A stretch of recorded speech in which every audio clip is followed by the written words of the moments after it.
এই যে চপ একদম দারুণ গরম তেলে ভাজা হয়ে যাচ্ছে। মোছার চপ মায়ের হাতের, নাতি এসছে তাই দিদা মোছা খাওয়াবে কি করে নাতিকে বুদ্ধি বের করেছে। মোছার চপ স্ন্যাক্স হিসেবে বানিয়ে দিচ্ছে বাচ্চাদেরকে। তোমরা এরকম হেলদি ওয়েতে অবশ্যই বাড়িতে নানা ধরনের স্ন্যাক্স আইটেম তৈরি করে খাইও বন্ধুরা।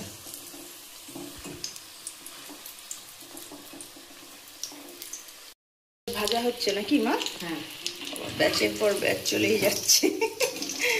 মায়ের নাতিরা না, মায়ের এখানে অনেক পরিবারের লোকজন আছে, বোন, আমার মেশো, ভাই, ভাইয়ের বউ, সবাই আমরা একসঙ্গে থাকি তো একটু বেশি করে ভাজতে হয়। দুটো চারটে হলে হয় না বন্ধুরা।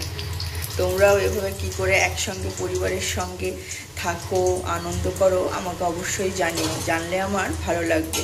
আর ভালো লাগলে অবশ্যই লাইক কমেন্ট শেয়ার করে পাশে থেকো। নমস্কার। মা বানিয়ে ফেলেছে একদম মুচমুচে ঘরে তৈরি মোছার চপ বন্ধুরা। বিকেলে এইরকম চপ আর 1 কাপ ভালো গাঢ় গাঢ় দুধের চা, ব্যাস। ইন্ডিয়ান ফুড হিসেবে কিন্তু এই চপ আর চা বাঙালির জনজীবনে কিন্তু এক আলাদাই মাত্রা যোগ করে। সমস্ত বিকেলগুলো পরিবার একত্রে হয়ে আনন্দমুখর হয়ে ওঠে এই চপ আর চা নিয়ে। সেটা রাস্তা স্ট্রিট ফুড হোক কিংবা ঘরের স্ন্যাক্স, চপ কিন্তু বাঙালির জীবনে এক অবিচ্ছেদ্য অঙ্গ হিসেবে জড়িয়ে আছে। তোমাদের চপ খেতে খেতে কারা কারা ভালোবাসো জানিও। লাইক কমেন্ট শেয়ার করে পাশে থেকো। চলো, তাড়া পড়েছে, ছেলেকে দিতে হবে।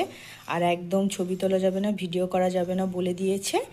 ওকে একটুখানি চপ স্যালাড দিয়ে দিই। টাটা বন্ধুরা, সঙ্গে থেকো, পাশে থেকো।